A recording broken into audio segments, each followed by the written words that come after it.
시를 모시며 사는 전업주부예요. 이 시대에 저만큼 시집살이를 톡톡히 하고 있는 며느리는 없을 겁니다. 얼마 전 82년생 김지영이라는 소설책을 읽고 얼마나 울었는지 몰라요. 구구절절 어찌나 공감이 되던지요. 그런데 그 소설 속 주인공이 겪는 시집살이는 저에 비하면 세 발의 피예요. 보통 시집살이라 하면 못된 시어머니 등살에 힘들어하는 건데 저희 시어머니는 제가 결혼하고 첫 애를 낳을 무렵에 돌아가셨어요. 사람들이 며느리 사랑은 시아버지라고 하잖아요. 하지만 저는 시아버지 때문에 하루하루가 가시밭길이었죠. 오히려 시어머니가 살아계셨더라면 이 고생을 좀 덜 했을 텐데 할 정도예요. 시어머니는 제가 결혼하기 전부터 많이 아프셨어요. 결혼하고 첫 임신에서 만삭일 무렵에 시어머니가 돌아가셨고요. 저는 출산 예정일이 임박한 채로 시어머니 장례를 치렀어요. 며느리라고는 저 혼자밖에 없어서 장례를 치르는 3일 내내 제대로 발 한 번 못 벗고 조문객 접대를 하느라 죽을 고생을 했죠. 시어머니 발인 날 장지에 가서 시어머니 하관을 하는데 배가 너무 아팠어요. 병원에서 의사 선생님이 알려준 출산 예정일은 4주 후였는데 장례를 치르느라 고생을 너무 해서 그런지 아기가 좀 서둘러 나오려고 하는 것 같더라고요. 장지에서 양수가 터지고 급기야 앰뷸런스를 불러서 병원으로 갔죠. 그렇게 첫 아이를 낳았습니다. 첫 아이는 딸이었어요. 큰 딸아이의 생일은 할머니 제삿날 이틀 뒤가 된 거죠. 시어머니 발인 때 참석했던 시댁 친척분들은 제가 출산을 한 병원으로 바로 오셨습니다. 그러면서 하는 말이 갓난 아이를 보고 아무래도 할머니가 환생을 한 건지도 모른다. 아무리 봐도 할머니랑 쏙 빼닮았다. 그런 말들을 했죠. 무슨 달라이 라마도 아니고 갓 태어난 아이한테 할머니 귀신이 붙었다는 소리처럼 들려서 무척 언짢았어요. 그런데 시아버지는 저보다 더 언짢아 하시더라고요. 시아버지가 그러시는 건 아들이 아니라 딸이어서 그랬던 거죠. 주변 친척들은 첫 딸은 살림 미천이다, 아들이야 다음에 낳으면 된다며 위로했지만 시아버지는 손녀딸을 보시고도 썩 기분이 좋지 않아 하셨어요. 남편은 3대 독자예요. 시아버지는 아주 골수 유교를 따지시는 분인데 아들 귀한 집에서 대를 이을 아들을 낳지 못하고 딸을 낳으니까 기분이 좋지 않으셨던 거죠. 그래도 그때만 해도 시아버지의 태도는 지금에 비하면 매우 순한 편이었어요. 친척들 말대로 앞으로 아들을 낳을 수 있다는 기대가 있었을 테니까요. 시어머니 장례를 치르고 우리 부부는 신혼집을 정리해 시아버지가 사시는 집으로 살림을 합쳤어요. 시어머니도 돌아가시고 혼자 되신 시아버지를 모셔야 했거든요. 저는 그때 다니던 직장도 정리했습니다. 아이 키우랴 시아버지 건사하랴 도저히 직장을 다닐 수 없겠더라고요. 시아버지는 원래 제가 직장을 다니는 것도 탐탁지 않아 하셨어요. 여자가 시집을 오면 남편 건사 잘하고 시댁 어른들 보필 잘하면서 아들 낳아서 키워야 한다는 생각을 갖고 계셨거든요. 저는 그때부터 본격적으로 가정주부가 됐습니다. 저는 친정이 없어요. 아버지는 제가 초등학교 다닐 때 돌아가시고 어머니랑 단둘이 살았는데 어머니도 제가 대학 졸업하고 막 사회생활을 시작할 무렵에 돌아가셨거든요. 취직을 해서 월급을 타면 엄마 호강을 시켜주고 싶었는데 제대로 효도도 못하고 엄마를 보내야 했죠. 시아버지는 제가 남편하고 결혼하는 걸 탐탁지 않아 하셨어요. 제가 고아에다가 가능한 집딸이라는 이유 때문이었죠. 그래도 시아버지가 저희 부부의 결혼을 마냥 반대만 할 수는 없었던 건 시어머니가 아프셨기 때문이에요. 결혼 전에 이미 말기암 판정을 받으셔서 살아생전에 아들 결혼을 보시고 싶다고 했거든요. 시아버지 마음에 드는 며느리감 새로 구해서 결혼을 시킬 시간적 여유가 없었던 거죠. 그렇게 결혼을 약속하고 결혼식 준비를 하면서 저는 시어머니 병수발을 들었습니다. 직장에서 퇴근을 하면 거의 매일 시어머니가 입원해 계신 병원으로 갔었죠. 결혼식 준비도 주말에 잠깐 짬을 냈어요. 시댁에는 시어머니 말고 여자가 한 명도 없습니다. 남편도 3대 독자여서 그런지 어려서부터 받는 것에만 익숙해 자기 어머니 병수발 드는 것도 어려워하더라고요. 당연히 시아버지도 부인 병수발을 못 들었어요. 결혼을 하고 나서도 직장 다니랴 시어머니 간병하랴 너무 바빠서 아이 갖는 건 미루려고 했습니다. 그런데 시아버지는 아이 갖는 걸 절대로 미루면 안 된다고 하시더라고요. 남편도 아버지의 뜻을 꺾을 수 없으니까 좀 힘들더라도 아이가 생기는 대로 낳자고 했죠. 그래서 우리 부부는 신혼여행 때부터 무조건 피임도 없이 잠자리를 가졌어요. 아프신 시어머니도 당신 죽기 전에 하나뿐인 아들 결혼하는 것 보고 손자만 보면 여한이 없겠다고 하시니까 저도 어쩔 수 없이 그 뜻을 따를 수밖에 없었죠. 다행히 결혼하고 몇 달 지나지 않아서 임신이 됐어요. 결혼하고 제가 시댁 식구들한테 기염을 받은 건 그때가 처음이자 마지막이었습니다. 임신을 했다고 하니까 시아버지도 병원에 올 필요 없이 무리하지 말고 집에서 푹 쉬라고 하시더라고요. 어찌나 저를 떠받들어 주시던지 제가 조금이라도 무거운 물건을 들려고 하면 시아버지는 거의 뛰다시피 저에게 다가와서 제가 들려는 물건을 손에서 빼앗았었죠. 애 가진 여자가 무거운 거 들면 못 써 하시면서요. 그렇게 귀한 대접을 받는 것도 잠시 배가 나오고 어느 정도 시간이 지나 안정기가 되자 시어머니 간병하는 건 다시 제 몫이 되었습니다. 게다가 돈 주고 쓰는 간병인이 없을 때 시어머니 기저귀를 갈아야 하는데 그걸 아들이 할 수도 없고 시아버지는 남편이니까 할 수 있을 텐데 도무지 그런 일을 하려 하지 않았어요. 서대라 그런지 저는 입덧이 심했는데 시어머니 기저귀를 갈면서 얼마나 고생을 했던지 지금도 그때 고생한 거 생각하면 정말 서러움이 복받쳐 오릅니다.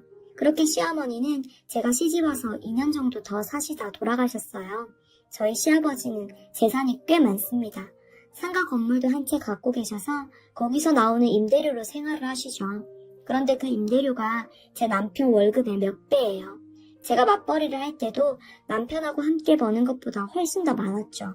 제가 애 낳고 직장을 그만둘 때 저는 처음에는 계속 직장을 다니려고 했어요. 그런데 시아버지는 당장 직장을 때려치우라고 하시더라고요. 그래서 요즘 세상에 외벌이로는 살기 힘들다. 애 낳으면 돈 들어갈 때가 많을 텐데 애 아빠 혼자 벌어서는 감당할 수 없다. 그렇게 말씀을 드렸죠. 그랬더니 시아버지는 부족한 만큼 당신께서 우리 부부에게 생활비를 주시겠다고 하시더라고요. 그 말을 들으니까 저도 그래 아득바득 직장 다녀서 뭐하나. 어차피 여자들한테는 유리천장인데 회사에서 임원이 될 것도 아니고 하는 생각이 들었죠. 그래서 집안 살림을 하면서 드는 생활비는 전부 시아버지께 타서 썼습니다. 시아버지가 살고 계신 집도 경기도의 100평 마당 딸린 주택이에요. 나중에 그 동네 재개발이라도 되게 되면 수십억 원 가치가 될 겁니다. 그런데도 시아버지는 완전히 구두쇠예요. 저한테 생활비를 주시는 것도 한 달에 얼마 딱 주시는 게 아니라 생활비 쓸 때를 일일이 보고해야 그에 딱 맞춰서 현금으로 주셨죠. 장 보러 가서도 물건 사고 무조건 영수증 끊어야 하고 손녀딸 육아용품 살 때도 일일이 말씀을 드려야 돈을 주셨습니다.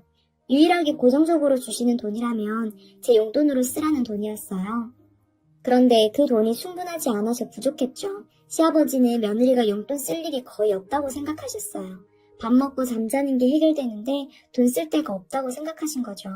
용돈이란 게 그저 장 보러 나갈 때 교통비 정도 쓰면 다일 거라고 생각하시더라고요. 아무리 제가 애 엄마라고 해도 여잔데 옷도 사 입어야 하고 화장품도 사서 발라야 하잖아요. 가끔씩 친구들 만나서 외식도 해야 하고요. 그렇다고 시아버지한테 화장품 사야 한다, 친구들 만나서 써야 한다 이런 말을 일일이 보고하고 돈을 탈 순 없었죠. 제가 무슨 초등학교 다니는 애도 아니고 말이에요.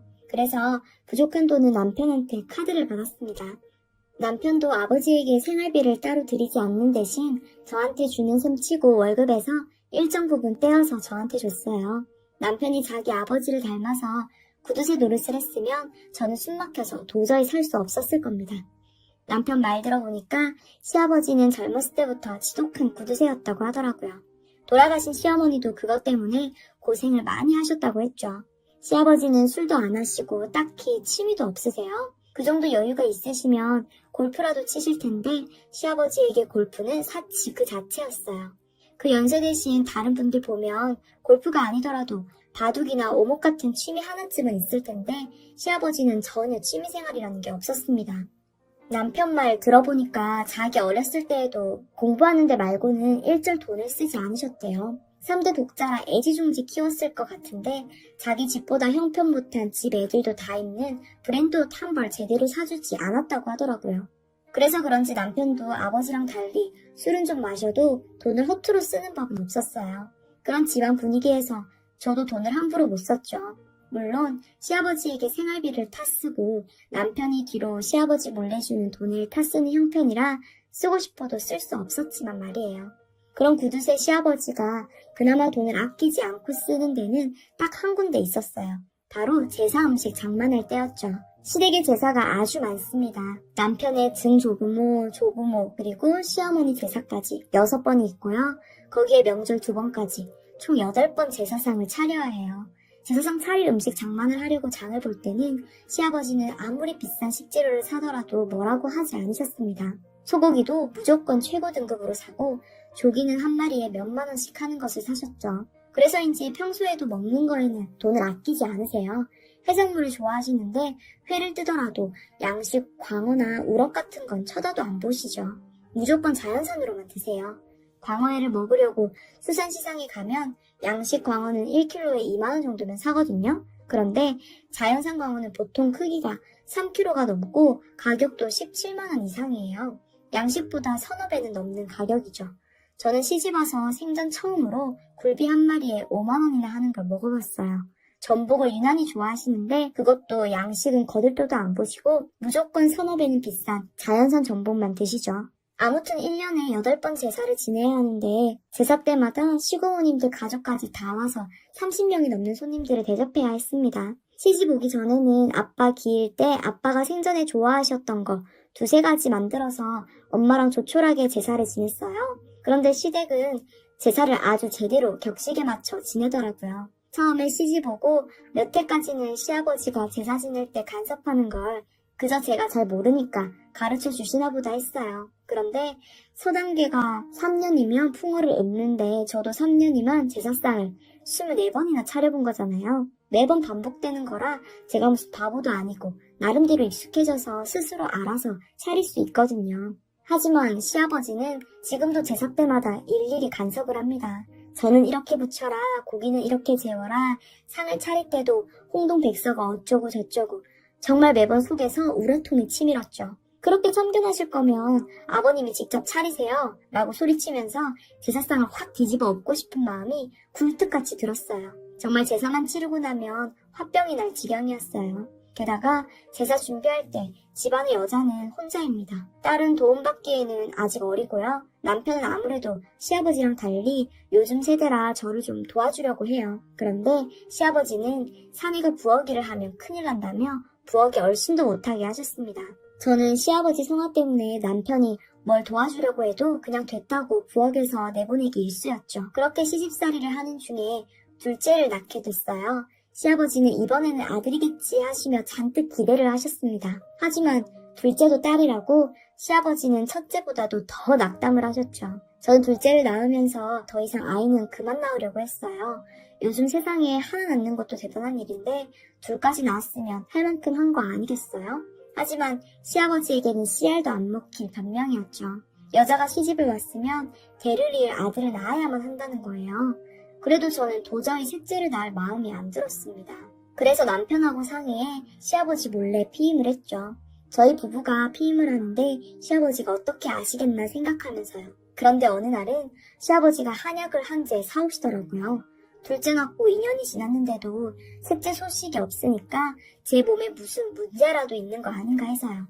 잘 않는 한의원에 가서 애 잘 들어서게 하는 모약을 지어오신 거예요. 몸에 문제가 있는 게 아니라 피임을 한 건데 시아버지는 제가 피임을 할 거라고는 꿈에도 생각하지 못하셨던 거죠. 저는 어쩔 수 없이 그 약을 먹었습니다. 시아버지는 제가 혹시라도 약을 거를까봐 꼭 당신이 보는 앞에서 약을 먹게 하셨죠. 그뿐만이 아니었어요. 밤이 되면 저희 부부방 주변에 계시면서 얘들아 이제 부부구실 해야지 이렇게 말씀하셨어요. 무슨 옛날 조선시대 때 왕이 중전하고 안고 잘 때면 문 밖에서 상궁들이 잠자리 시중 드는 것처럼 말이에요. 왕이야 아랫사람이 도와주려고 그런 거니까 별 상관없겠지만 저는 시아버지가 그러고 있으니 얼마나 부담이 되겠어요. 정말 스트레스가 이만저만이 아니었죠.